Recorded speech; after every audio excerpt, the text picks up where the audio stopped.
Levántate y resplandece, porque ha venido tu luz, y la gloria de Jehová ha nacido sobre ti. Porque he aquí que tinieblas cubrirán la tierra, y oscuridad las naciones. Mas sobre ti amanecerá Jehová, y sobre ti será vista su gloria. He aquí, el Señor derrama sobre las naciones su espíritu. He aquí, el Señor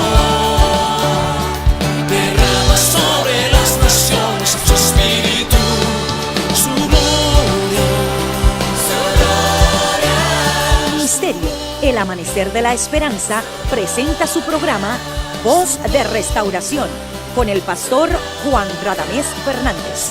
Escucha atentamente la palabra que proviene del mismo corazón del Padre para consolar tu vida.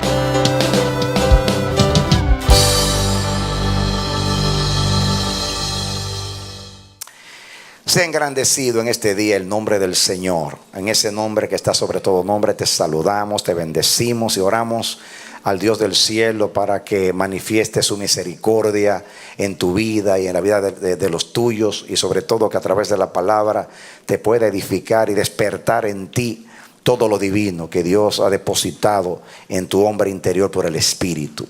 Te saludamos y te damos la bienvenida a nuestra programación Voz de Restauración, y te invitamos a que a continuación juntos estudiemos la palabra de Dios.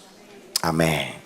Bien, mis amados, vamos a la palabra. Llegó el tiempo de sentarnos a la mesa con el Señor a comer el manjar que tiene para nosotros en este día. Proverbios capítulo 20, versículo 24. A ver lo que Dios nos quiere decir hoy. Proverbios 20:24 dice: de Jehová son los pasos del hombre. ¿Cómo pues entenderá el hombre su camino? Hace ya varias semanas que estamos exponiendo otra serie de mensajes. El Espíritu de Dios persiste en que continuemos revelando la soberanía de Dios. Ya sabemos que la soberanía de Dios consiste en que Dios, como Rey y Señor, hace lo que Él quiere en el cielo y en la tierra. Que sus caminos son perfectos, que Él tiene un plan con nuestras vidas, que Él camina con nosotros, que andamos en obras preparadas desde antes de la fundación del mundo, que Dios no improvisa, que su plan es eterno. Jesucristo se ofreció por nosotros antes de la constitución de este mundo. Amén. Y nosotros le creemos a Dios. Pero reconocemos que la soberanía es un aspecto de la vida de nuestro Creador que no es fácil de entender para nosotros los humanos. Es muy complicado para nosotros. Por eso el texto es muy verdadero. Si es Dios el que guía los pasos del hombre, pregunta el escritor de este proverbio, ¿cómo entonces entenderá el hombre su camino? Es muy difícil para el hombre entender su camino cuando es Dios el que dirige. Este ha sido un conflicto que hemos vivido todos los santos de Dios desde la antigüedad, diríamos desde Abel el justo, que tuvo que morir porque su hermano lo mató. El que tenía que morir era Caín, no Abel, pero el que murió fue el justo. Y el impío Abel se quedó vivo. Y no solamente se quedó vivo, sino que Dios puso una señal sobre él y un castigo a aquel que lo matara. Así que nadie se atrevió a matar a Caín para no caer en maldición. Fíjense, manifestó Dios más misericordia hacia el impío que hacia el justo. Pero Abel estaba listo para morir, pero Caín no. ¿Puede usted entender que el que trajo mejor ofrenda delante de Dios, el que vivió para adorar a Dios, el que honró a Dios, fuese la víctima?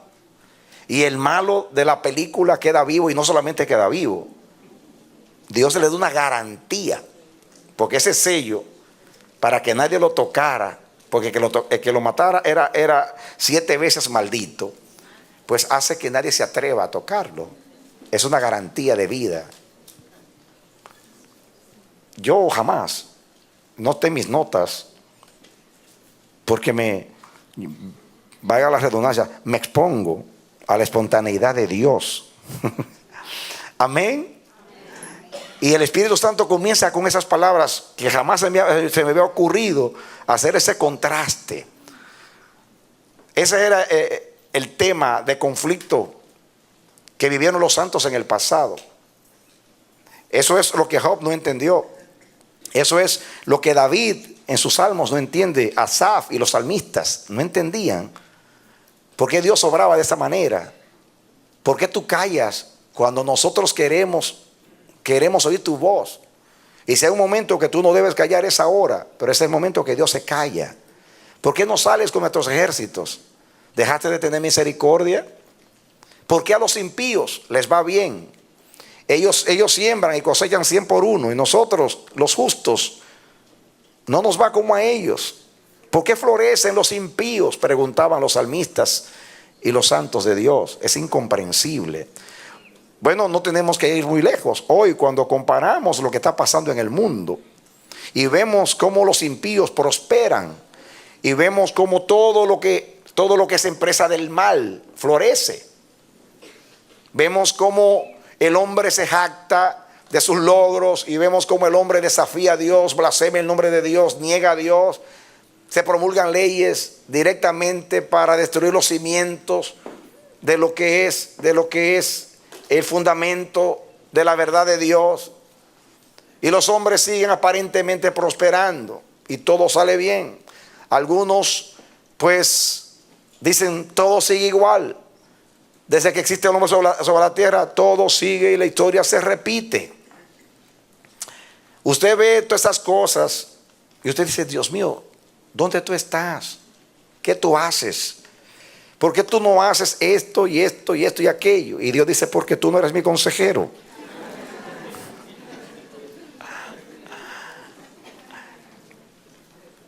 ¿Cuántas cosas nos pasan que no armonizan con las promesas de Dios? Pero el propósito de Dios prima por encima de las promesas. La soberanía de Dios está por encima del pacto de Dios.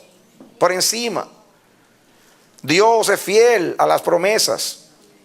Pero Dios, mis hermanos, Dios no se somete a las promesas. Dios se somete a su soberanía. No siempre Él va a actuar de acuerdo a sus promesas. Porque cuando Él debe aplicar a tu vida su soberanía, se va a echar a un lado las promesas. Las promesas son circunstanciales, pero la soberanía es eterna. La soberanía es más importante que el pacto, aunque el pacto tenga mucho que ver con la soberanía, pero no siempre el pacto es soberanía. Usted está esperando que Dios lo bendiga siempre. Dios no tiene que bendecirlo siempre. Va a haber tiempo que lo va a bendecir probándolo. Lo va a bendecir quitándole. Como dije la semana pasada, Dios da con propósito y Dios quita con propósito. No nos gusta cuando quita con propósito. Pero Él da con propósito y quita con propósito. Todo lo que hace es con propósito. Nunca aflige, dice la misma palabra, innecesariamente o voluntariamente a los hijos de los hombres. Cada vez que hay aflicción, bendiga a Dios, porque por algo lo hizo. A los que aman a Dios, todas las cosas les ayudan a bien. Aquellos que de acuerdo a la promesa son llamados. Dios es fiel. Él guarda verdad para siempre. Él no se olvida de lo que salió de su boca. Él no se muda. Su trono es eternamente estable. No tiene ruedas. Está en el mismo sitio, aunque Dios se mueve y está donde quiera. Él es eterno. Amén. Si nosotros, igual que Dios, viéramos el fin desde el principio, como Él lo ve en su presencia, hubiéramos elegido el mismo camino que Él eligió para nosotros.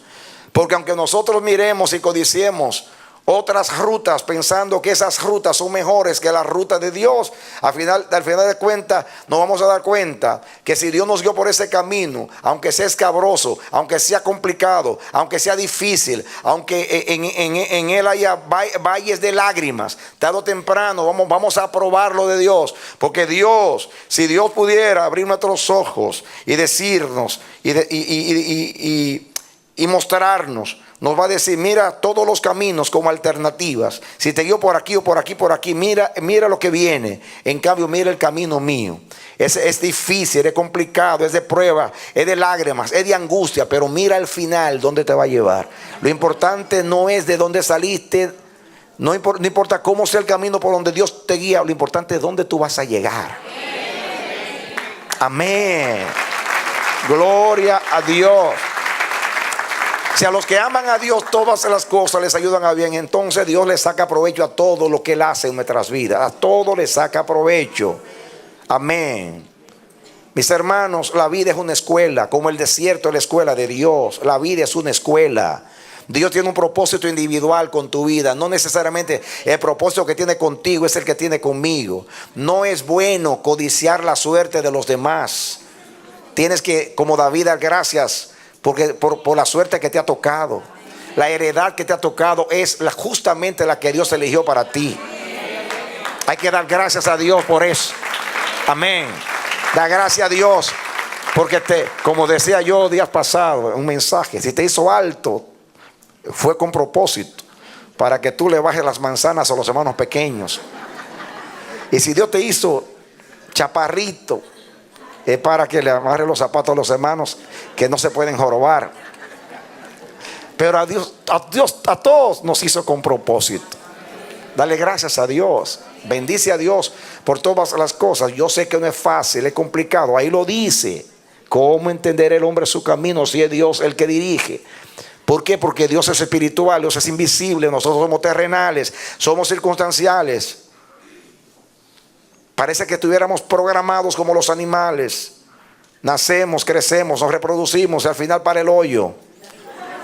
Pareciera que todo está programado, pero entre el vientre de la madre hasta el hoyo hay un espacio. Cuando usted va a un cementerio, en la tumba, ahí en el epitafio, como usted quiera llamar, ustedes ven allí que hay un guión o una rayita. Ahí dice, por ejemplo, Juan Radamés Fernández, 1954, 2500.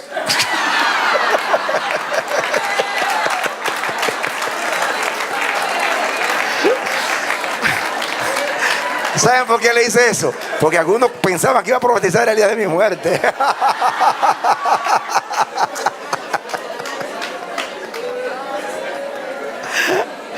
En esa rayita, en ese guión, está la soberanía de Dios.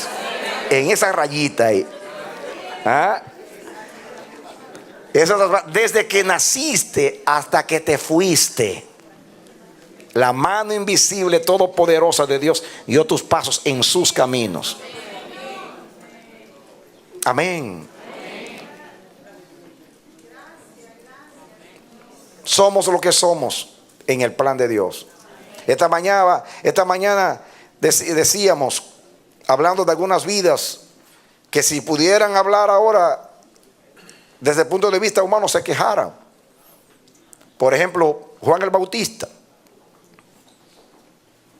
que ustedes saben, desde que él anunció a Jesús como el Cordero de Dios, no tuvo paz.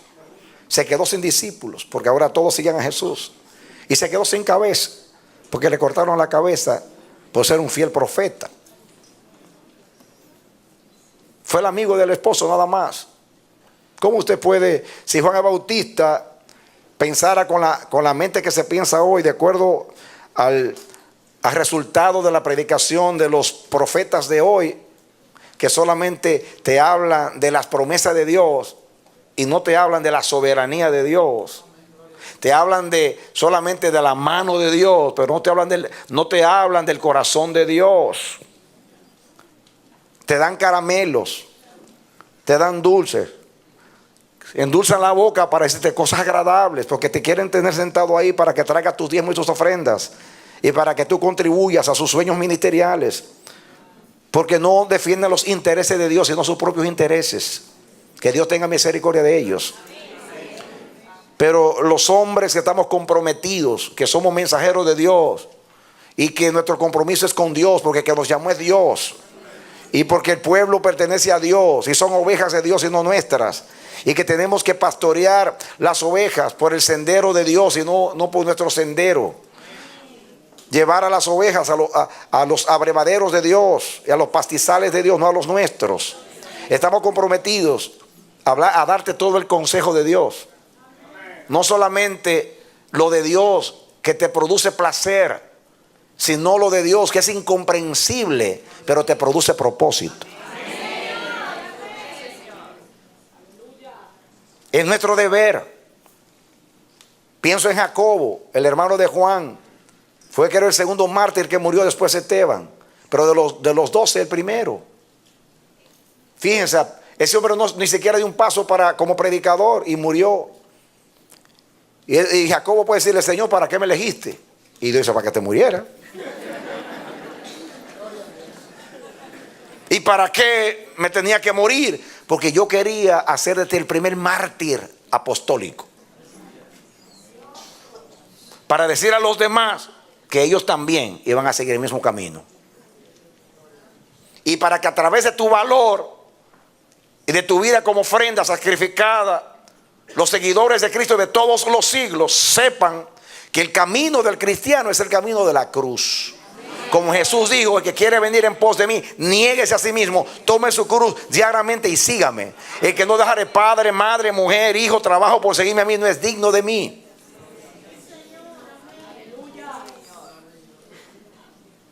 Lo que antes fue escrito para nuestra enseñanza. Un día, en el delirio de mi locura, en mi meditación, el Espíritu de Dios me hizo ver lo que significa ese texto, que lo que antes fue escrito para nuestra enseñanza lo fue. Impresionado por lo que Dios me revelaba, le dije: gracias a Dios por todo lo que sufrió Israel y todo lo que vivieron los profetas en el pasado. Porque tú tomaste a Israel en un sentido y lo sacrificaste para que yo ahora aprenda. Porque lo que antes fue escrito para nuestra enseñanza. Si Israel no dura 430 años en Egipto, Dios nunca hubiera podido manifestar su poder a la posteridad. Como le dijo a Faraón: yo te he elegido a ti para a través de ti anunciar a la posteridad, o sea, en el futuro, que yo soy el único Dios verdadero. Que el Dios de los esclavos es el Dios verdadero. Aunque parezca irónico, porque en aquel día, en aquellos tiempos se creía que el Dios de los conquistadores era el Dios poderoso. Y ahora sucede que el Dios de los esclavos es más poderoso que el Dios del imperio, o que los dioses del imperio. Dios tenía que buscar una ocasión para mostrar a las naciones que Él es Dios. Dios tenía que hacer una ocasión para producir un pueblo que se siente deudor, para decirle a Israel: yo fui el que te saqué de la tierra de Egipto, de casa de esclavitud. Usted dirá: pero pastor, ¿sabe lo que es que un pueblo dure 4 siglos de esclavitud, en la aflicción, en la humillación, en la vergüenza, en el maltrato? Simplemente para que haya un éxodo. Todo aquel que conoce a Dios y ama el día de Dios está dispuesto a durar más de 400 años sufriendo si un día va a ver a Dios. Hay que pagar por ver a Dios. ¿Usted entendió lo que significa hay que pagar por ver a Dios? Amén. El proverbio dice que la esperanza que se prolonga es tortura para el corazón, pero árbol de vida es el deseo cumplido. ¿Sabe qué significa eso? Que cuando la esperanza, lo que tú esperas en Dios, se prolonga, tú vives una tortura. Pero el día que Dios se manifieste en tu vida, es como árbol de vida, es como comer el árbol de vida. Y tú dices: no importa que hubiera pasado la vida entera sufriendo, solamente por ver a Dios 24 horas. Ver a mi Creador, ver a mi sustentador, para decir: yo sé que mi Redentor vive. Amén. Porque el día de Jehová es el día de la intervención. Es el día cuando Él deja de guardar silencio. Es el día cuando Él interviene en la vida. Es el día cuando Él termina con tu aflicción, entre comillas, para venir a rescatarte y a mostrar que te ama, que tiene un plan y que tu sufrimiento no fue en vano. Que Él quería sacar oro de la piedra y quitarte las escorias para pulirte, para que tú seas oro refinado en fuego. Amén. Aleluya. Eso hay que entenderlo, mis hermanos. Eso hay que entenderlo. Por eso dice la palabra: dad gracias siempre a Dios, porque esta es la voluntad de Dios para con vosotros en Cristo Jesús. ¿Cuál debe ser la actitud nuestra frente a lo incomprensible de la soberanía de Dios? Debiéramos nosotros tomar una actitud pasiva, una actitud de resignación pasiva, de inercia. Esa debería ser nuestra actitud. Me explico. Debe ser mi actitud: bueno, si Dios es soberano, ¿para qué voy a trabajar? Si es total, me va a traer alimento. Y si me eligió, no me va a dejar morir. Así que vendrá la comida.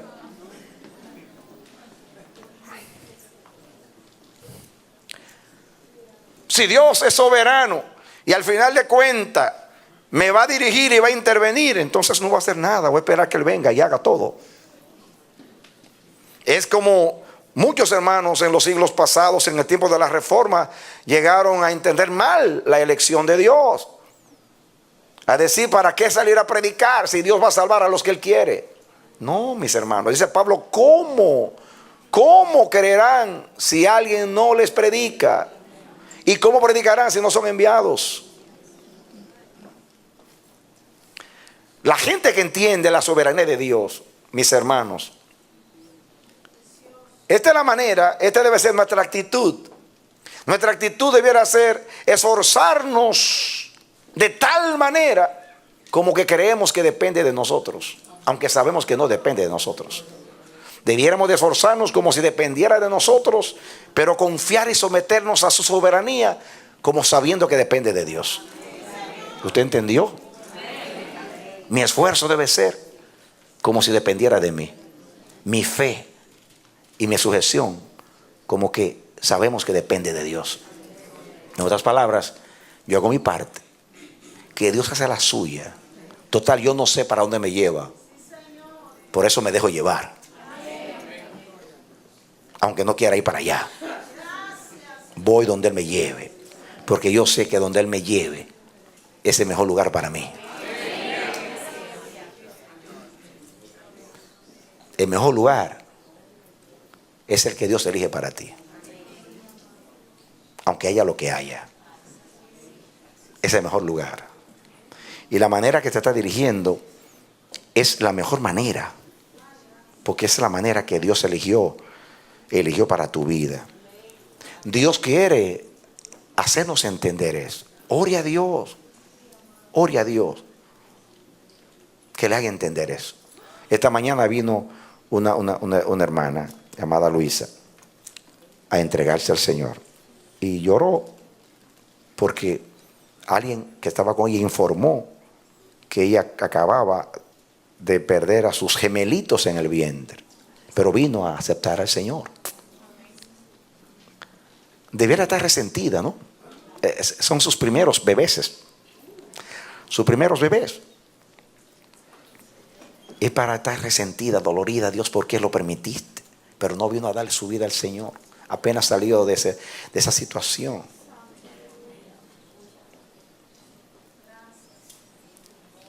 Pero herencia de Jehová son los hijos. Y como eran los primogénitos, pero los primogénitos pertenecen a Dios. Son ofrendas para Dios. Dios hace lo que quiere. Pero Dios no es caprichoso. No es porque se le antoja hacer eso. Es porque la manera perfecta de obrar es lo que conviene a su plan. Y si conviene a su plan, te conviene a ti. te conviene a ti. Nuestras vidas pertenecen a Dios. ¿Acaso el barro le puede decir al alfarero, no me hagas así? El alfarero hace lo que quiera con el barro. Pero no es porque quiere enseñorearse del barro. Es porque tiene un plan de hacer una vasija digna que añada gloria a su alabanza. Denle un aplauso al Señor, amén.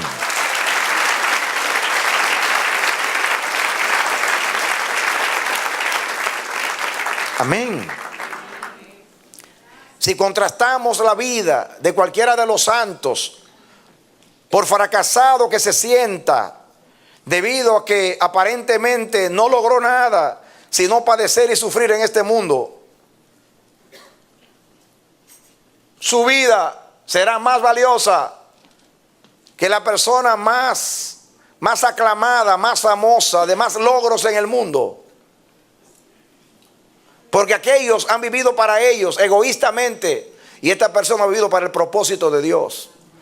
Muéstrenme la persona de más gloria en el mundo, en el arte, en la ciencia, en el deporte, en la política, y ninguno de ellos se va a poder comparar con el santo más humilde, aunque su vida haya sido aparentemente insignificante.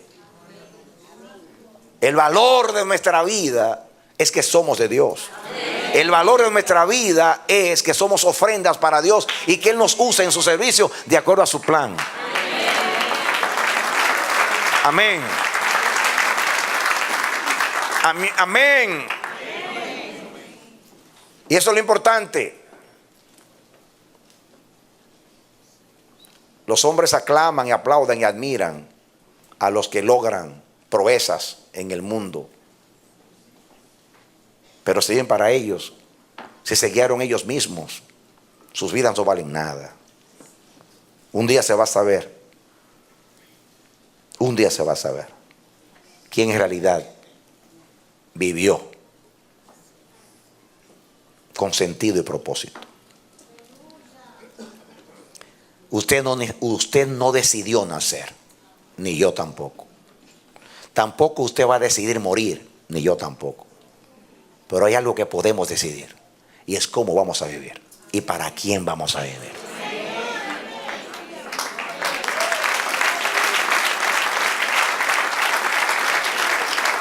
Ojalá decidamos vivir para Dios.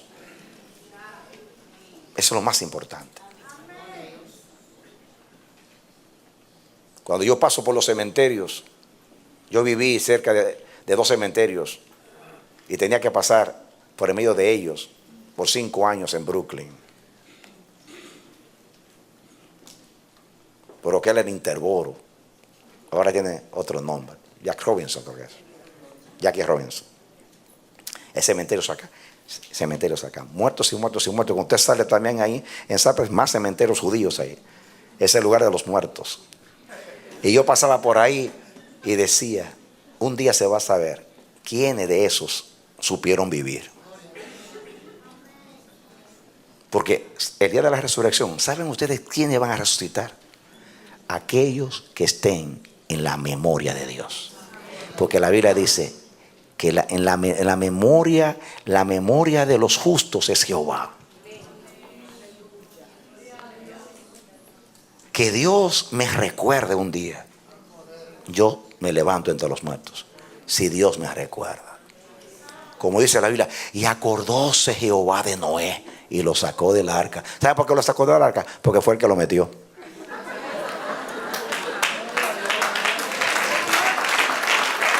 Amén. Y dice la Biblia, y acordóse Jehová de Ana. ¿Sabe por qué se acordó? Porque él la hizo estéril. Y ella cumplió con su deber de llorar delante de Dios hasta que Dios escuchó la oración.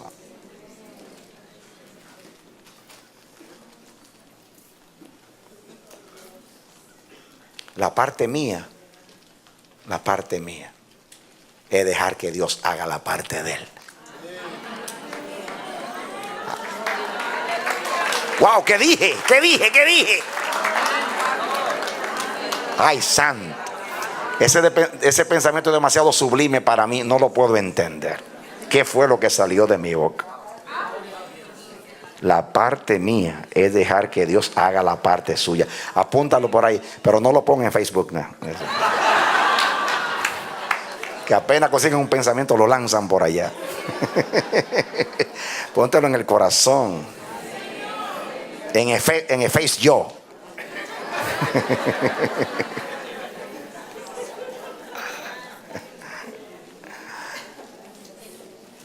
La parte mía es dejar que Dios haga la parte suya. Y la parte suya es la soberanía en mi vida. En mi vida. La obediencia le facilita a Dios hacer lo que decidió hacer en nuestras vidas.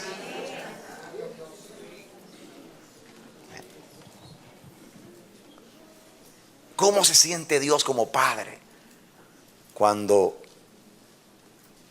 esos hijos obedientes, amados, cumplen su parte dejando que Él haga la suya? Y dice Dios, me lo facilitaste. Yo no tuve que hacer nada contigo. Todo fue fácil. Todo fue fácil. Entendiste, te sometiste.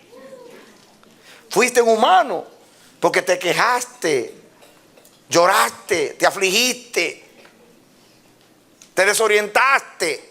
Porque eso es ser humano, no entender. ¿Acaso alguien puede entender a Dios si Dios no se revela?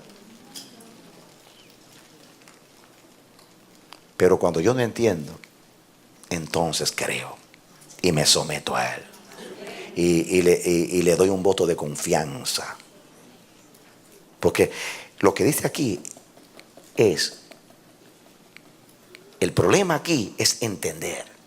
Y lo que nos desorienta es entender a Dios. No siempre Dios se va a entender.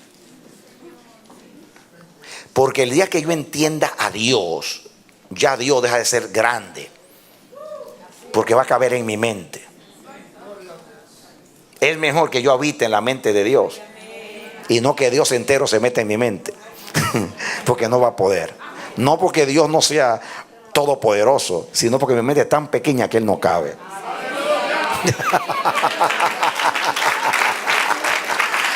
¡Aleluya! Denle un aplauso al Señor. Amén. Amén, amén. Cuán insondables son tus juicios e incomprensibles tus caminos. ¿Quién entenderá la mente de Dios? Sino el Espíritu de Dios que mora en Él. Difícil para el hombre entender el camino. Muy difícil. Muy difícil. Dios sabe para qué eligió a cada cual. Dios sabe el plan que tiene con cada uno. Es un error compararse con los demás. Dios te trata a ti como si tú fueras la única persona en la tierra. Hazte de cuenta que tú estás solo en la tierra. Solo con Dios en la tierra. Porque así te trata Dios, como si tú eres la única persona. No digas como Pedro, que el Señor le estaba a Pedro narrándole el futuro, revelándole el futuro, y vio a Juan y dijo, ¿y qué? ¿Cuál es el plan con este? Y Jesús le dijo, y si yo quiero que Él quede hasta que yo venga, ¿a ti qué? Sígueme tú.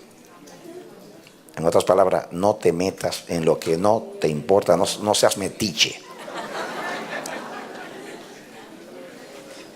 Es muy difícil entender.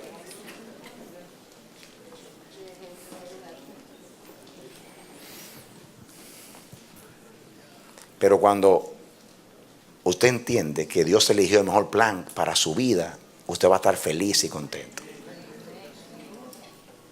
Aunque sea el de Jacobo, morirse de una vez. Feliz, porque tú elegiste eso para mí. Total, mi vida es tuya.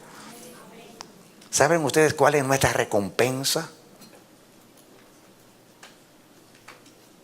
Nuestra recompensa es que nuestra vida le sirve para algo a Dios.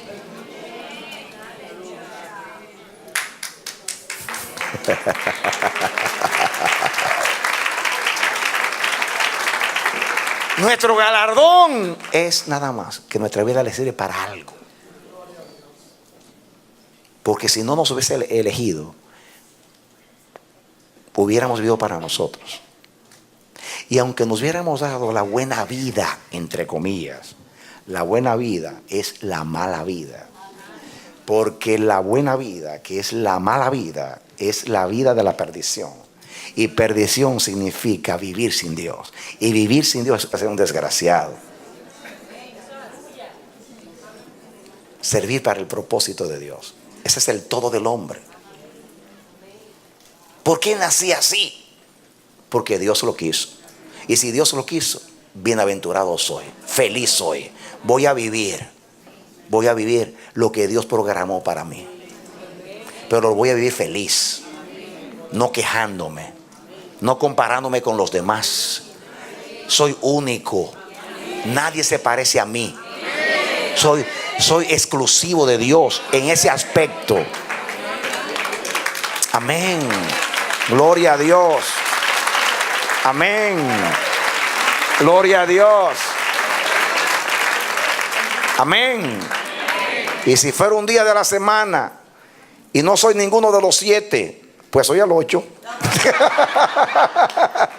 No importa que yo no esté en la lista de los de la semana, pero yo vivo para Dios. Y mi vida, que es un día, la voy a vivir para Dios. Porque la Biblia dice, este es el día de Jehová. Me gozaré en Él. ¿En Él qué? En Dios y después en el día de Dios. Me gozaré en Él, en Dios y luego en el día de Dios. Y como la vida es tiempo,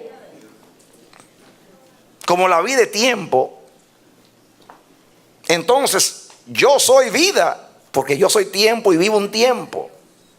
Y si Dios en ese lapso de tiempo que es mi vida cumple un propósito conmigo, entonces valió la pena vivir. Porque es mejor ser un aborto que nacer sin propósito, que vivir sin propósito.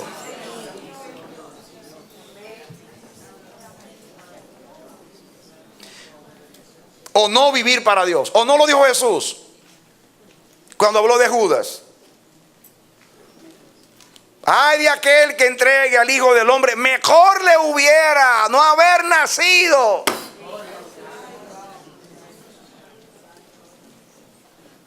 Porque vivir para estorbar el propósito o para oponerse al propósito, es mejor no vivir. Es mejor no vivir.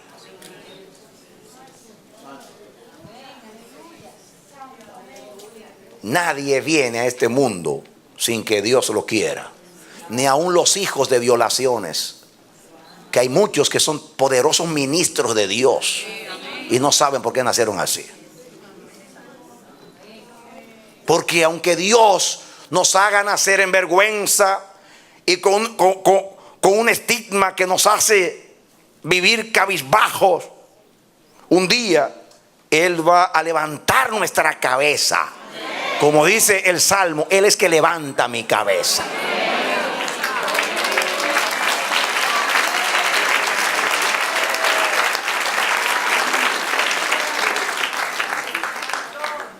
Porque el que nació en deshonra, pero nació en el propósito, la misma deshonra se le convierte en honra. Aunque hay promesa de que un día Él va a convertir la deshonra en doble honra. Porque esa es su promesa. El postrer estado de Job fue mejor que el primero. Y Él da doble honra por doble pecado cuando Él perdona y hay humillación delante de Él. Ese Dios, mis hermanos. Es diferente.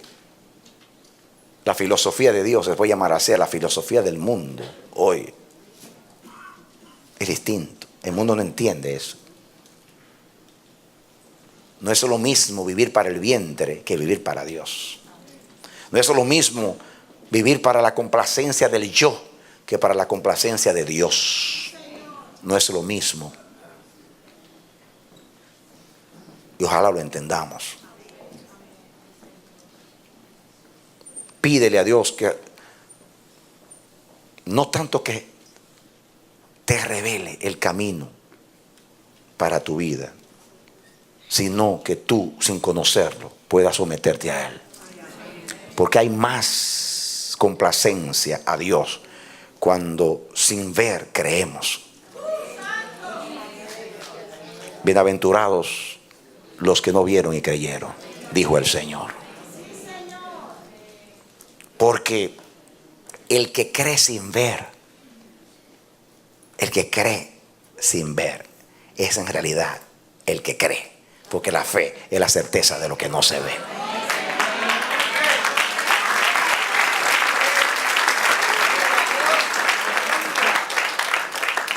La esperanza que se ve no es esperanza. Porque ¿para qué esperar lo que se ve?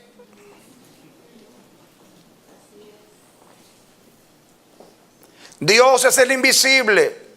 Y el invisible solamente se ve a través de la fe, porque la fe es la capacidad del invisible para que lo veamos a Él.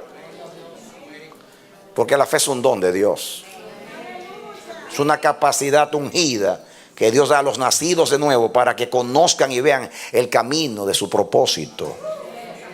La ley del Espíritu es divinamente más poderosa que la ley de la carne. La ley del Espíritu ha vencido a la ley de la carne. Creamos a Dios de acuerdo a la fe que nos ha dado. No hay que entender a Dios siempre.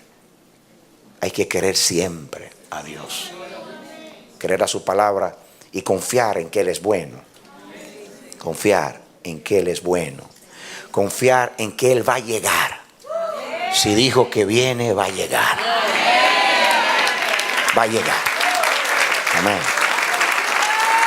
Y tú en tu dolor y en tu desgracia vas a decir: pero ¿cuándo, Señor, vas a llegar? Y Él te responde: en el día de Dios. No en tu día, sino en el día de Dios.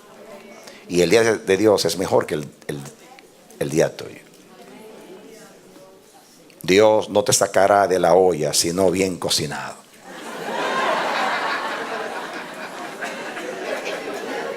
Porque tú serás manjar delicioso para que te pueda degustar.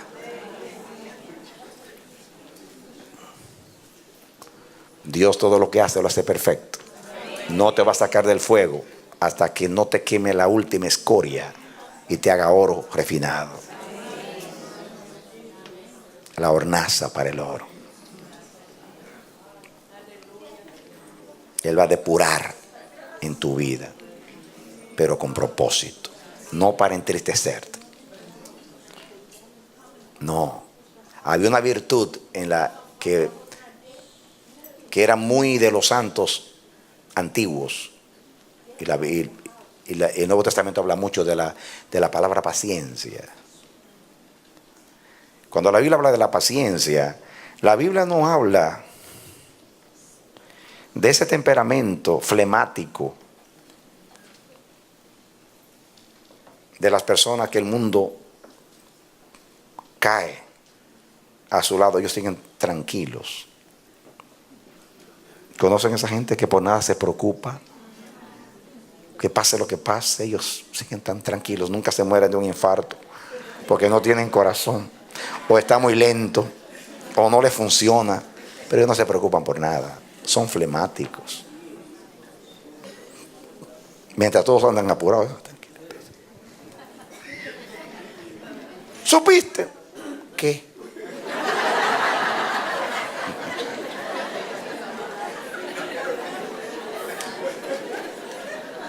No, eso no es paciencia. Paciencia no es que te insulten y tú no te quedes tranquilo. No, eso no es paciencia. Eso no es paciencia. Digo, estoy hablando en el sentido pleno de la palabra. La paciencia de los santos es mantener una actitud serena y tranquila y sometida a Dios en los momentos más angustiosos y más difíciles. Como diciendo: el mal que experimento y me rodea nunca me va a robar la paz que tanto le costó a Cristo darme. Yo estoy tan seguro que Dios esté en mí y que guía mi vida, que nada que esté a mi alrededor me va a trastornar. Y frente al dolor, a la crisis, a las torturas y aún a la muerte, mantenía una actitud serena, tranquila. Eso se llama vencer con el bien el mal.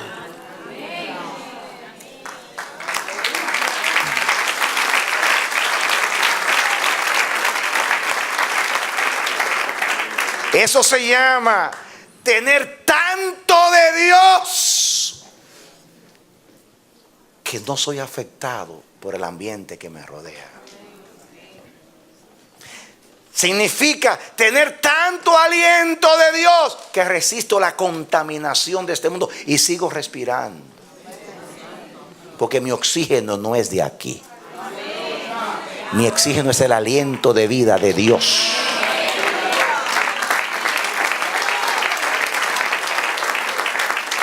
Paciencia es tener control sobre lo que me rodea.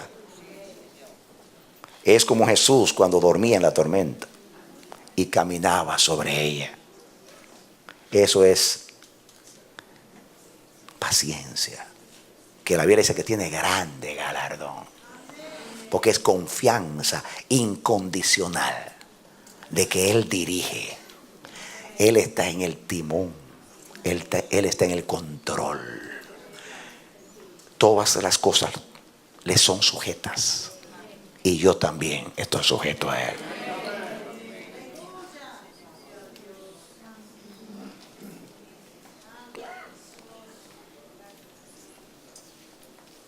Esa es la paz que el mundo no puede dar. El mundo da aflicción. Cristo da paz. En el mundo tendréis aflicción.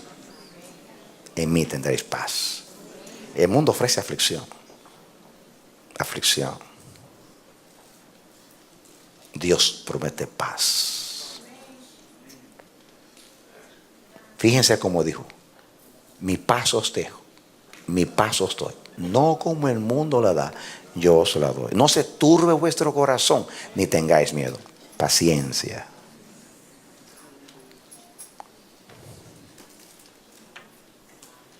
No es resignación.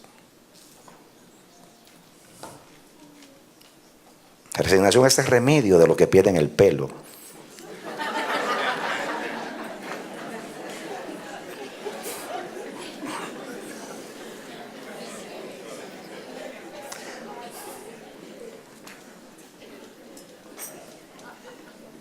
Esa palabra, resígnate. No, yo no estoy resignado. Estoy sometido a Dios.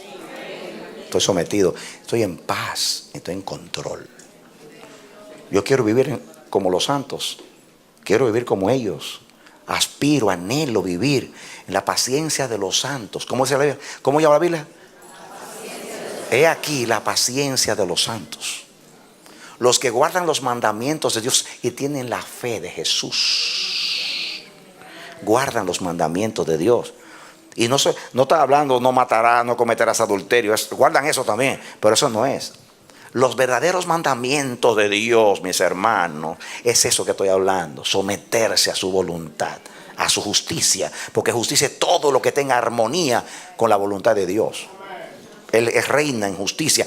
Él guía con la vara de la justicia. La fe de Jesús.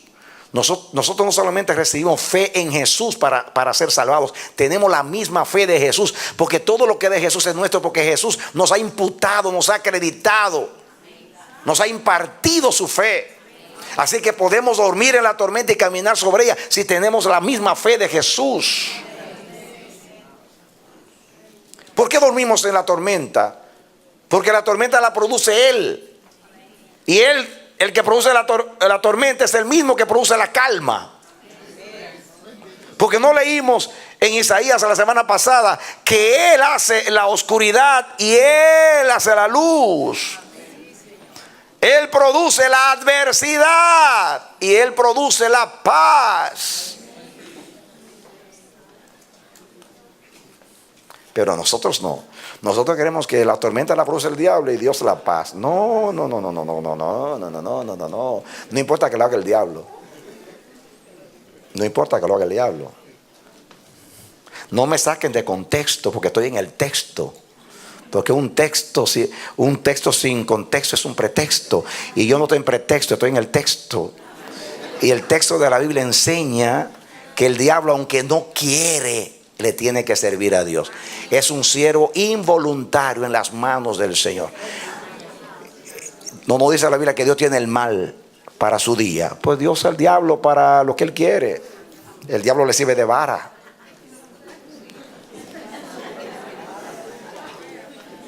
Cuando el diablo actúa, cuando Dios se echa a un lado, ¿va? Él sabe cuando, mire, el diablo está así, mire, ¿han visto ustedes esas aves de rapiñas que andan buscando huesos muertos, cuerpos muertos, perdón, así, ¿saben ustedes el diablo como ave rapiña que anda buscando? Aquel a quien Dios le quita su diestra. Cuando Dios quiere que el diablo actúe, solamente da la espalda. Y el diablo sabe ya. ¿Ya? No tiene ni siquiera que decidirlo. Solamente echarse a un lado. Nada más. Nada más echarse a un lado. Dios no tiene que decir, atácalo. No, no, no, no, no, no, no, no. Nada más. Dios es el muro y antemuro. Y cuando el muro se vira, el diablo dice, this is my opportunity. Esta es mi oportunidad. Lo van a ver en otros mensajes que voy a predicar, que es lo que no entendemos. Cuando Dios quiere que el diablo actúe, se echa a un lado. Y el diablo, porque el trabajo del diablo es matar, destruir, acusar. Es el adversario. Él es el partido de la oposición. ¿Entienden eso? Él es el partido de la oposición. Y en algunos países democráticos, o casi todos, el partido de la oposición se opone aunque no tenga por qué oponerse. Se opone. Si el gobierno de turno está haciendo algo bueno, se oponen. Y está haciendo algo malo, se oponen. Y está haciendo algo mejor, se oponen. Y aunque le convenga al pueblo, se oponen. Porque su trabajo es ser oposición. Pues el diablo siempre se opone. Se opone, se opone y se opone. Y si el diablo se opone y se opone, mucho más yo debo estar de acuerdo con Dios. Porque si yo estoy de acuerdo con el que gobierna, el que se opone no me sacará del plan. Amén. Gloria a Dios. Escucha, iglesia, yo no estoy en la agenda de Dios, yo soy la agenda de Dios. Yo no estoy en el plan de Dios, yo soy el plan de Dios. La Biblia dice, aquellos de acuerdo al propósito, a los que aman a Dios, todas las cosas les ayudan a ver. Aquellos que de acuerdo al propósito son llamados. ¿Cuántos están de acuerdo al propósito? Yo soy el propósito. Yo soy el propósito, yo estoy en el propósito.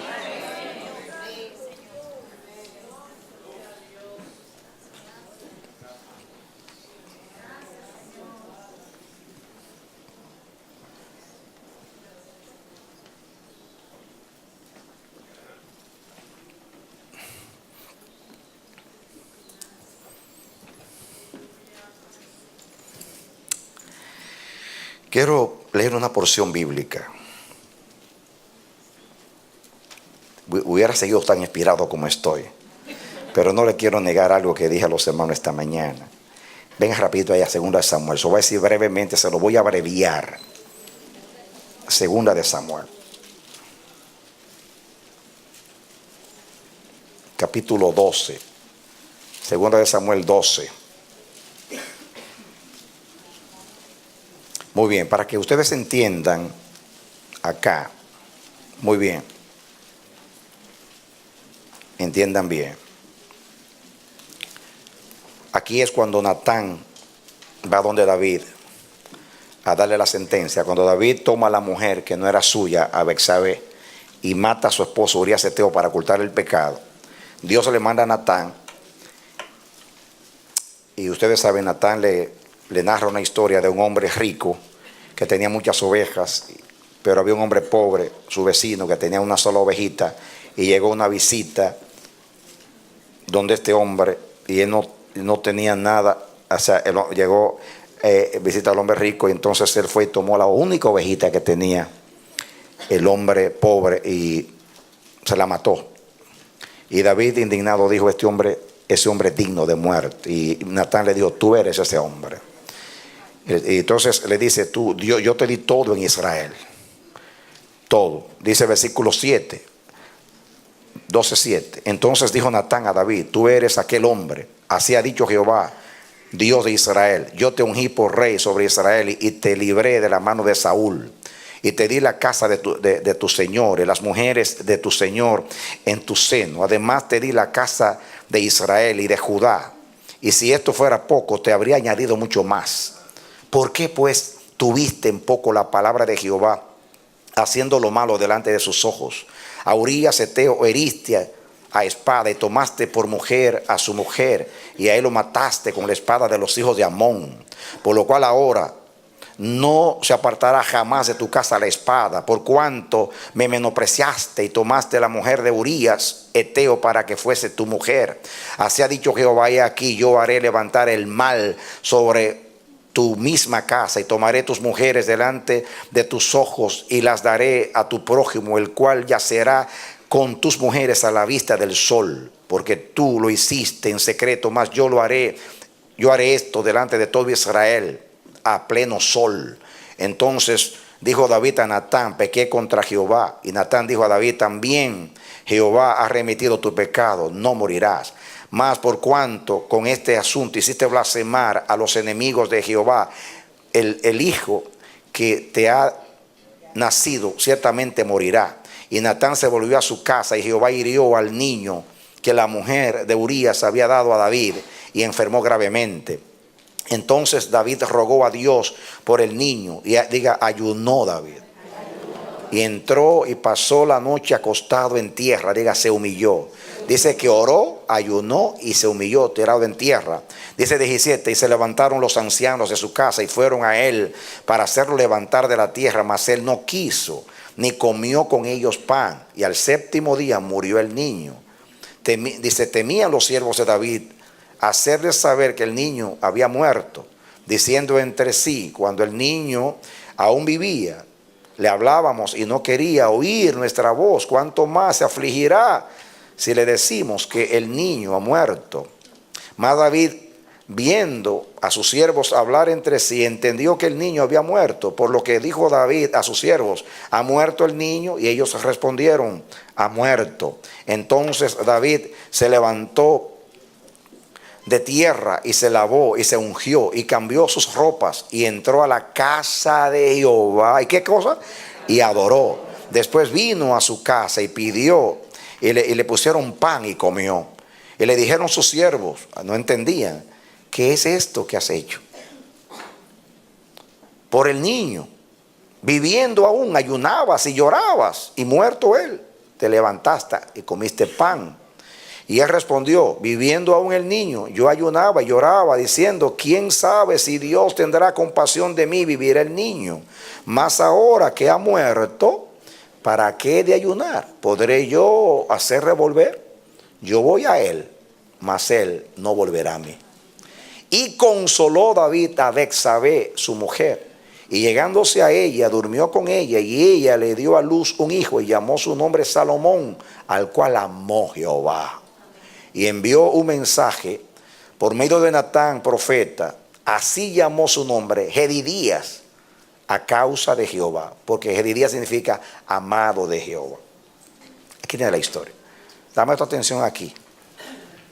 Yo les dije a ustedes que nuestra actitud frente a la soberanía de Dios no debe ser pasiva o de resignación pasiva, sino que debe ser activa. ¿Qué quiere decir eso? como dije, nuestro esfuerzo debe ser como que depende de nosotros. Así debe ser el esfuerzo. Y nuestra confianza y nuestra sujeción como que sabemos que solamente depende de Dios. Aquí tenemos el ejemplo de David. Yo antes, pues confieso que una vez juzgué mal a David como una persona insensible, que en realidad pareciera que su oración y su ayuno era para manipular a Dios, para cambiar a Dios. Así interpreté yo. Pero cuando yo estaba ayer meditando en los pensamientos de hoy, así el Espíritu me vino, sin tenerlo en contexto, y me trajo este incidente. Por eso lo comparto, porque yo cuando estoy en la presencia, estudiando la palabra, Dios me revela. Y ahí escribo. Por eso estoy usando ese texto, porque fue con lo cual Dios me ilustró. Y otro más que no voy a tener que hacerlo el domingo, si Dios permite. Entonces, yo veo a David aquí, mis hermanos, sometiéndose al propósito de Dios. Ese niño era el resultado de su pecado. Había cometido adulterio tomando una mujer que no era suya y matando a un hombre fiel, inocente. Quería ocultar el pecado y por eso lo mata. Nace el niño. Él entonces, como padre consecuente, le llora a Dios, ayuna y se humilla. Cuando dice en tierra, era que por 7 días estuvo ahí con el rostro en tierra, humillado en la presencia del Señor, para que Dios salvara a ese niño. Me imagino que en su oración decía: Señor, esta criatura es inocente. El que pequé fui yo. No fue esa criatura, fui yo que pequé. Mátame a mí, brega conmigo, no con la criatura. Posiblemente David oraba así, por algo que después les voy a hablar el domingo próximo, otro incidente muy parecido a este. Entonces David le llora a Dios para que Dios salve a ese niño. Ahí estaba David, mis hermanos, activo en cuanto al propósito. Como padre, ese era su deber, orar por su hijo. No importa en qué circunstancia vergonzosa nació ese niño. Toda criatura que viene a este mundo, no importa que su nacimiento sea por vergüenza, es una criatura de Dios, porque la vida es sagrada y es de Dios. Y nadie tiene el derecho a quitarle la vida a nadie. La vida la da Dios y solo Dios la quita. Pero era el deber de David como padre, rogar a Dios, a ver si en el propósito de Dios estaba a tener misericordia. ¿Usted entendió? A ver si en el propósito de Dios estaba a tener misericordia. Usted no sabe por dónde lo lleva Dios. Entonces pregunte, o si no, sométase. En ese caso, el trabajo de David como padre era pedir misericordia, y más si él era responsable de traer al mundo a ese niño.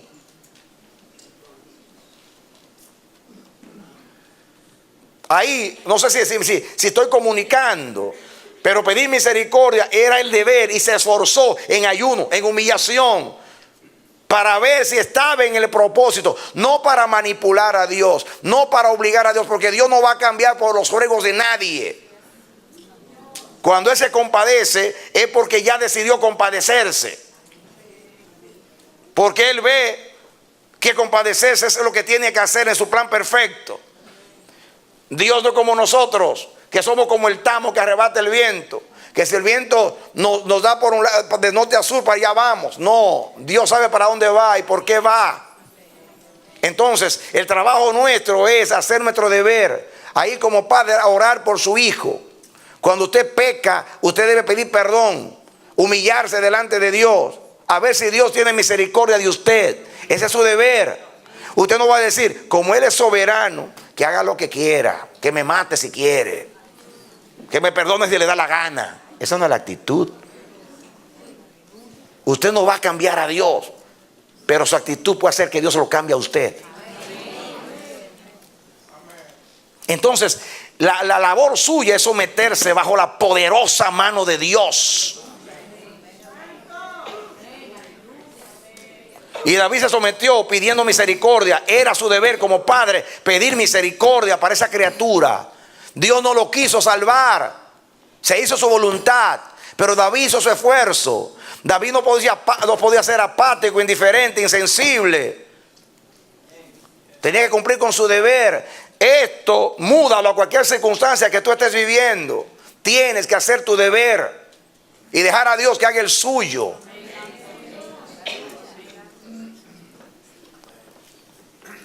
¿Qué hizo David cuando Dios le quita la vida al niño?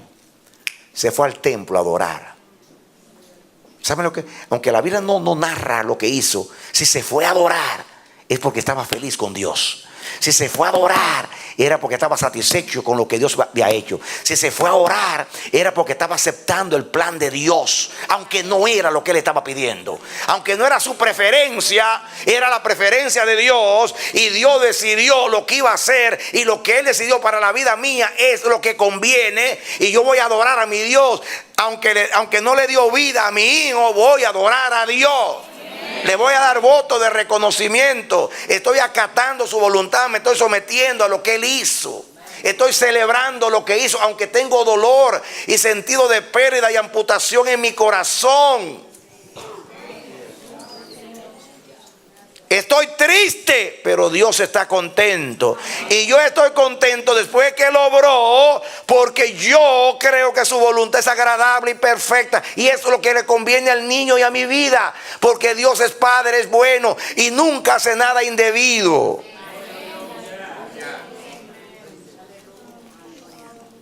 Se revela lo que estoy diciendo.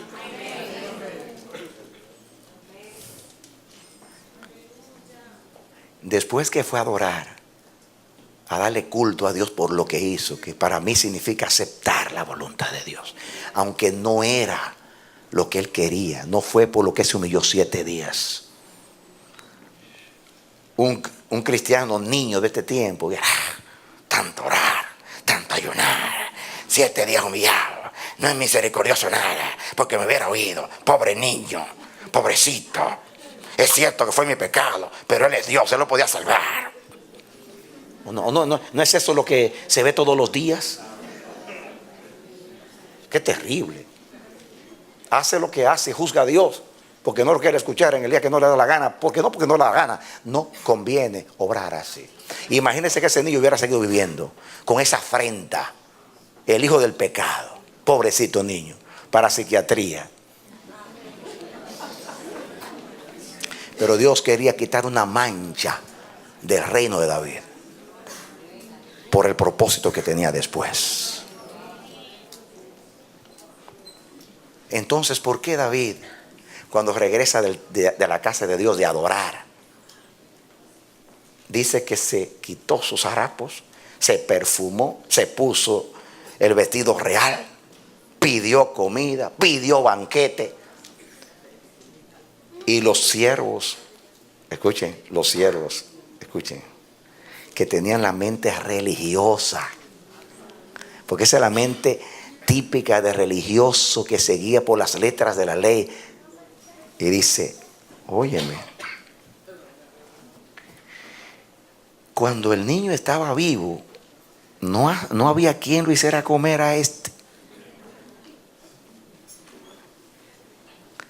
Pero ahora, que es que debe estar llorando porque se murió el niño. Porque antes no estaba muerto, todavía había esperanza.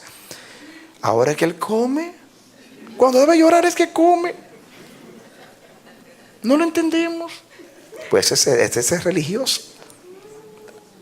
A rentar las plañideras.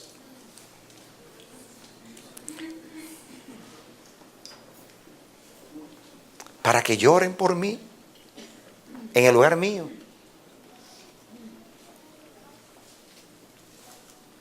No. David dijo, yo lloraba y me humillaba para que Dios tuviera misericordia, pero ya Dios decidió. Y si Dios decidió, yo no voy a pasar la vida entera llorando. Ya Él actuó y Él lo hizo bien. Eso es salud, eso se llama madurez. Se llama madurez. Perdóname, pero cuando tú llevas flores al cementerio, el muerto no te ve ni te escucha. Estás perdiendo tu tiempo.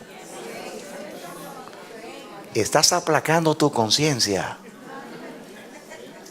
Debiste hacerlo cuando estaba vivo.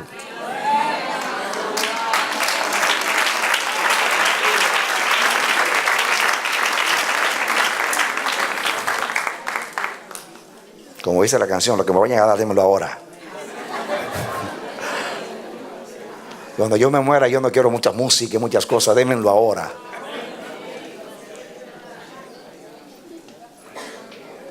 Entonces, hay gente que se pasa la vida entera llorando.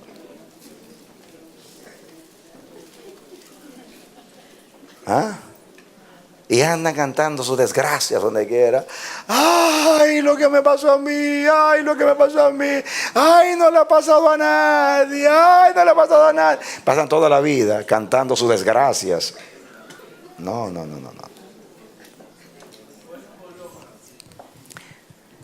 Lo que debe producir estrés y tensión es que yo no tenga una decisión. Pero si Dios la tiene en mi vida, eso lo aplaudo. Apláudele, eso lo aplaudo. Amén. Óyelo bien.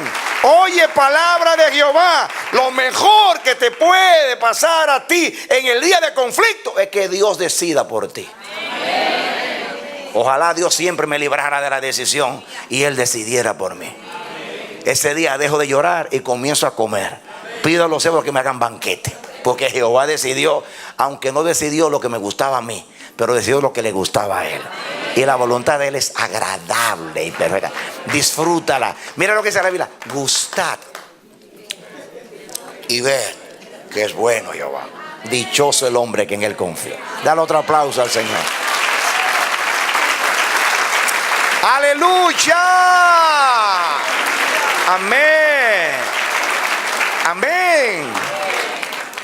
Amén. 7 días ayunando, humillado, llorando, quebrantando el corazón. Dios decide adorar al templo y a celebrar en mi casa. Y me quito todo este asunto porque yo no paso la vida entera llorando. Ya yo no puedo cambiar el pasado. Ya el pasado pasó. Y a Dios no le agrada que yo perpetúe mi dolor. Dios lo que quiere es un arrepentimiento genuino. En otras palabras, David en 7 días se convirtió y se arrepintió. ¿Para qué dura toda la vida arrepintiéndome y nunca me arrepiento?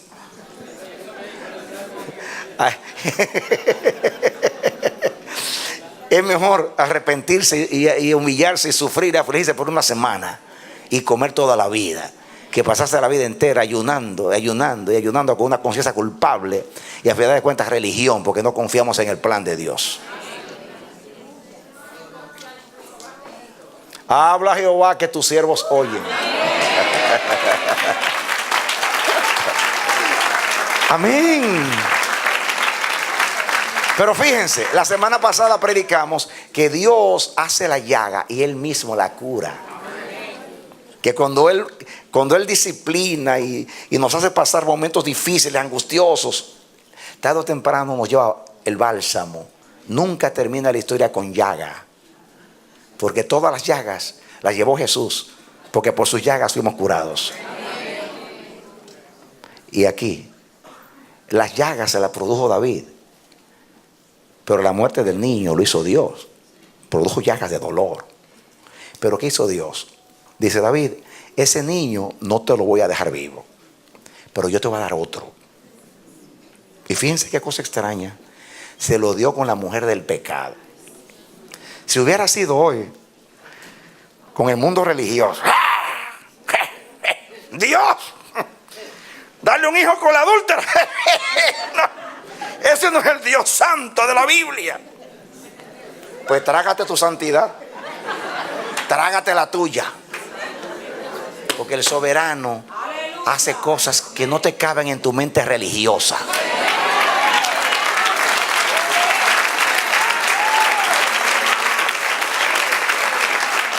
Y por favor, no diga en tu corazón: Dios me está ministrando, voy a tener un hijo con mi amante. No. No te vayas al infierno por el lado equivocado. Sí, porque son tremendos.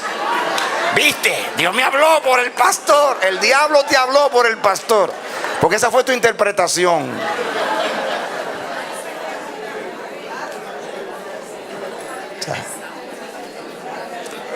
En esa ocasión Dios lo hizo porque estaba en su plan. Porque quería manifestar que cuando un hombre tiene el corazón de Dios y se sabe humillar y se sabe quebrantar, Dios a ese hombre, dice la Biblia, que cuando Dios se agrada de un hombre, aún lo pone en paz con sus enemigos. Y Dios promete que cuando Él restaura, da el doble por el pecado. Y ahí donde estaba la deshonra, allí levantó la honra.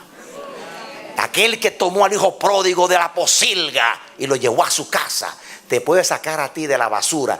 Y de esa misma basura puedes reciclar y volverte a hacer algo nuevo. Amén.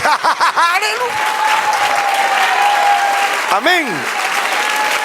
Este se llama el reciclaje de Dios, que tomó la basura de Betsabé e hizo a Salomón para que Jesús naciera de él. Y nosotros también de él. De un aplauso, Señor. Porque de Salomón nació Yeshua. Santo. La Biblia dice que de las tinieblas hizo la luz. Eso es Dios. Eso es Dios. Cuando sabemos humillarnos y aceptar su plan, como David. Fue lo mismo con Absalón. Dios humilló a David, le violó a las mujeres, le tomó el reino. Pero al final, ¿qué hizo Dios? David se humilló delante de Dios y Dios lo restauró. Es muy importante nuestra actitud frente a la soberanía de Dios. Sujeción. Dios, miren cómo castigó a David. Dios no aprobó ese adulterio. Dios dijo: me menospreciaste, la espada no se apartará de tu casa. Y así fue. Murió el niño, murió Absalón, murió Amón, que lo mató Absalón, y fue muerte y muerte en la casa. Y murió Adonías, también hermano de Salomón. ¿Cuánta muerte en la casa de David? Era luto por donde quiera. Pero el hombre siempre humillado, siempre reconociendo. Cuando muere Absalón, el bandido de Absalón, ahí está David llorando: Absalón, Absalón, hijo mío, Absalón. ¿Quién me diera que muriera yo en lugar tuyo? Absalón, hijo mío, Absalón. Y Joab, el general del ejército, se enoja contra David y dice: tu hijo se rebeló contra ti y todo Israel se fue en pos de él. Y nosotros unos cuantos relativamente peleamos y expusimos nuestras vidas para salvar tu reino y a ti. Ahora tú lloras al sinvergüenza de tu hijo. Ahora yo sé que tú eres más amigo de tus enemigos que de nosotros. Si tú no sales, va a ser peor lo que te va a pasar a ti que la rebelión de tu hijo, porque el pueblo te va a dejar. No entendía Joab que como padre David se sentía culpable, porque mira lo que dijo: ojalá muriera yo en lugar tuyo, porque fui yo el que pequé en mi casa, el primero que traje el pecado. Lo tuyo es una consecuencia. Porque cuando Amón, mi primogénito, violó a tu hermana, que es mi hija Tamar, yo tenía que actuar, porque la ley decía que el que viola a una virgen tenía que morir. Pero como era el primogénito, yo quería tener un heredero, por eso no le hice nada a Amón. Y tú mataste a Amón porque violó a tu hermana, que era mi hija también, a tu hermano. Así que responsable soy yo. Esa es la actitud. Hermanos, nuestras enemigas son las emociones. Somos muy emocionales. Y las emociones por no sentirnos mal, por rehusar sentirnos mal, no reconocemos lo malo que hacemos. Y cuando usted no reconoce lo malo que hace, usted perpetúa el mal y la debilidad en su vida.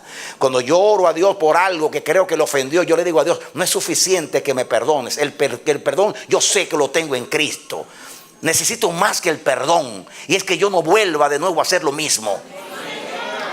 Porque entonces mañana, pasado y todos los días va a estar pidiendo por lo mismo. No, basta. Al pecado hay que cortarlo de raíz. Amén. Pero si yo no reconozco que fallé, ¿cómo voy a pedir misericordia? ¿Cómo voy a cambiar mi vida si no creo que hice mal? Y son las emociones. Como Adán, el síndrome de Adán, esconderse en el árbol, que nos escondemos todos. La mujer que me diste, o el hijo que me diste, o el trabajo que me diste, o que soy negro, que soy hispano. Y siempre buscamos una excusa y culpar a alguien. Que me violaron cuando niño, y que te va a pasar la vida entera. Ay, me violaron, me traumaron, pobrecita de mí. Ay, tóquenme el violín. Ay. No. Está bien, entiendo que es una desgracia, entiendo que te hizo daño, pero va a pasar la vida entera así. No, Dios no te diseñó para eso. El diablo vino y Dios lo permitió porque tenía propósito. Cuando David llegó a casa del sacerdote, a la casa de Dios, se le dijo, tiene una espada por ahí. Dice, tengo una, aquella con la cual tú mataste al gigante. Dice David, no hay otra como esa. Esa era la misma arma de Goliat que se la quitó. La misma arma con la cual el diablo te quiso destruir, con esa misma, córtale la cabeza como David a Goliat. La misma arma. No hay ninguna mejor que esa. En otras palabras, si el diablo te violó, entonces dedícate a salvar y a liberar a las mujeres violadas. Dale al diablo por donde le duele. Córtale la cabeza al gigante. Esa es la misma arma. Úsala contra él. Porque Jesús no tenía pecado, pero tomó el arma del pecado y haciéndose pecado destruyó al pecado. Y muriendo le dijo a la muerte, muerte, yo soy tu muerte. Las mismas armas. Las mismas armas. Ay, si Jehová tuviera misericordia de nosotros. Ay, si creciéramos. Ay, si abriéramos los ojos. Ay, si fuéramos consecuentes.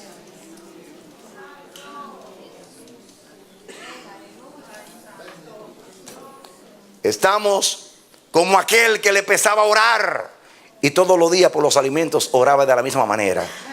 Señor, por lo mismo que te dije ayer. Y al otro día, Señor, por lo mismo que te dije ayer. Y al otro día, por lo mismo que te dije ayer. Eso es la vida repetida. Yo tengo 40 años con el Señor. Será un año repetido 40 veces. Es el mismo año.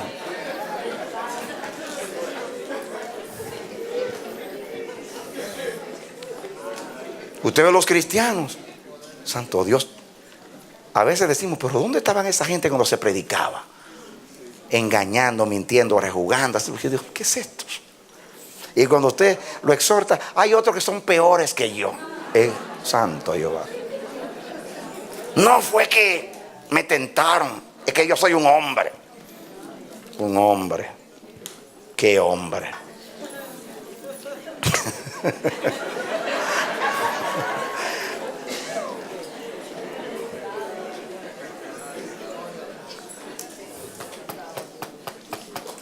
Yo no quiero ser pecador. Pero si soy pecador, me gustaría ser un pecador como David, que se sabía humillar y sabía reconocer y sabía lo que apelaba al corazón de Dios.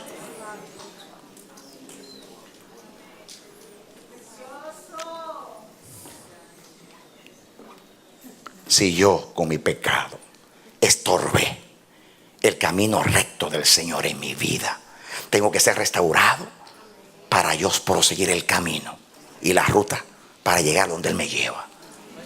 Porque Dios a Israel lo hizo vivir en el desierto, creo que 52 estancias. Y en cada estancia donde acampó Israel, Dios le enseñó algo diferente. No fue lo mismo lo que aprendieron en Berseba que lo que aprendieron en el monte de Sin, o en Horeb, o en la frontera con Moab, o en Baal-peor. En cada lugar aprendieron algo distinto. Y Dios me ha enseñado que Él nunca te va a sacar de la estancia donde tú acampas hasta que no te enseñe lo que tienes que aprender ahí.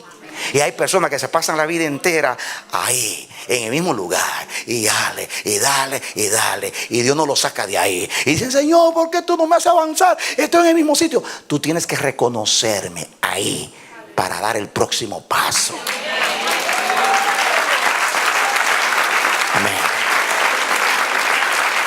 Amén. ¿Por qué te llevó allí? Para aprender allí. En otras palabras, si allí te llevó Dios y ahí caíste, no porque te llevó Dios, sino porque estando allí pecaste como David, entonces ¿qué vas a hacer? Hay una manera. Escúchame. Hay una manera del que, óigalo bien, en Dios hay una manera del que, de lograr que el pecado no sea para él pecado. ¿Y saben ustedes cuándo para Dios el pecado no es pecado? Cuando usted se arrepiente de corazón y se aferra de la sangre de Cristo. Porque el antídoto contra el pecado es el perdón. Y cuando Dios perdona, Dios te trata como si tú nunca hubieras pecado. Entonces, en otras palabras, ¿por qué si hay una puerta de solución la cierro? Para empecinarme obstinadamente en mis caprichos carnales, en el orgullo sin sentido.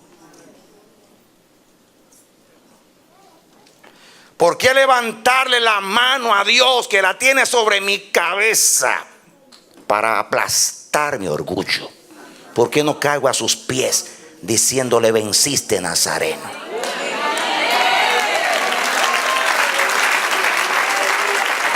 Denle otro aplauso al Señor.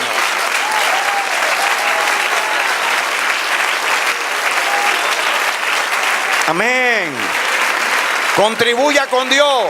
Hay que aprender a caminar con Dios. Hay que reconocer a Dios en cada estancia. Hay que pasar el grado, el curso, como quieran llamar, de cada estancia. Estancia es el lugar, cada lugar donde Israel acampó en el desierto por 40 años. Ahí donde Dios te hizo acampar. ¿Qué me quiere enseñar Dios que me llevó a este trabajo con esta persona tan espinosa, tan hostil? Pues pase el examen, hermano. Sácame de aquí. Cuando pases el examen, cuando adquieras paciencia, te saco de ahí. Pero si pasas la vida entera quejándote, te das ahí toda la vida. Toda la vida cantando la canción del lamento borincano. ¿Qué será de mi borinque, mi Dios querido? Como dice la canción. No, deja los lamentos. Perdona a esa persona. Adquiere paciencia en esa estancia y Dios te va a promover a lo que sigue. This is my God, our God.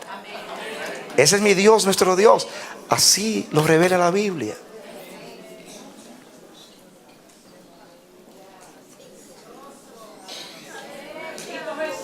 Ya nuestro aplauso.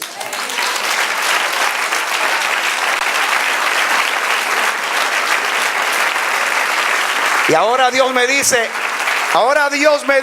ya no diga más. Y le pregunto, ¿y por qué no voy a decir más? Dice, porque ellos ya no retienen más.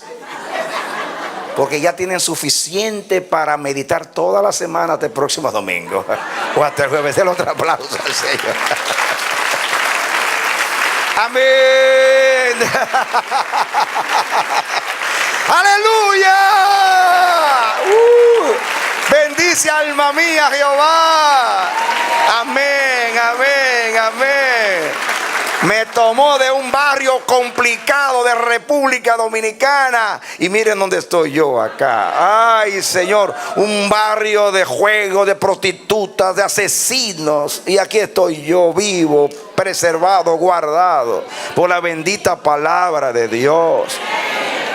Como 12 veces el diablo me ha querido quitar la vida, pero me la ha querido quitar y estoy acá intocable hasta que Dios quiera.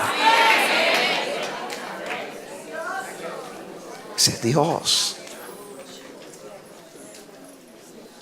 Por eso cuando alguien está enfermo, yo le digo, disfruta tu enfermedad, que Dios está contigo. Yo me deprimo, yo lloro, yo me paso lo mismo que todo, porque tengo una carne aquí. Pero cuando me ilumina el Espíritu, Digo como Asaf: enfermedad mía es esta, no me quejaré, sino que traeré a la mente, al alma, los años gloriosos de la diestra de Jehová. Amén. No me quejaré, sino que traeré a la memoria los años de la diestra del Altísimo. Aleluya. Amén. Gloria a Dios. Vamos a orar a Dios. Padre bendito, gracias por tu palabra. Cuánto nos has dado hoy, qué alegría, qué felicidad oírte hablar tu misma palabra en unos términos, Dios mío, tan hermosos, metiéndonos en dimensiones nuevas. Eres generoso, Dios.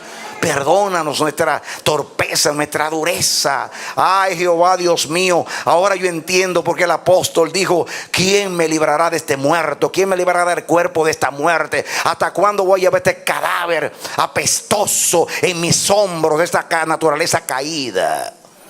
¿Cuándo llegará lo perfecto para deshacerme de la naturaleza pecaminosa? Porque quiero ver a mi Dios en Sión, quiero ver su rostro. Oh Señor, pero mientras tanto quiero tener esa actitud humilde, sujeta, paciente, de fe. Señor, ayúdame a someterme y a someternos a tu voluntad. Permite que estas palabras no sean palabras huecas y vanas, sino palabras efectivas, que sean bálsamo a nuestras vidas, Señor. No solamente a nosotros, sino a aquellos que han de escucharnos y que nos están mirando, escuchándonos a través del internet y de la televisión. Por favor, ten piedad de nosotros, en el nombre de Jesucristo. Yo oro al Señor, Dios bueno y generoso y fiel, que tenga misericordia de ti como de mí en este momento, que tome esta palabra. Que Dios te dé ese corazón como el de David, que sabe someterse a la soberanía de Dios, a la decisión de Dios, que celebra, aunque sea disciplina, celebra lo que Dios hace, porque es la voluntad agradable y perfecta. Que Dios te enseñe a caminar con Él de tal manera que no hay un solo tropiezo en tu vida y tú puedas llegar a donde Él te quiere llevar. Yo te digo que allá al final del camino está Jesús con la corona para coronarte. Que Dios te bendiga y te dé la victoria en Cristo Jesús. Amén.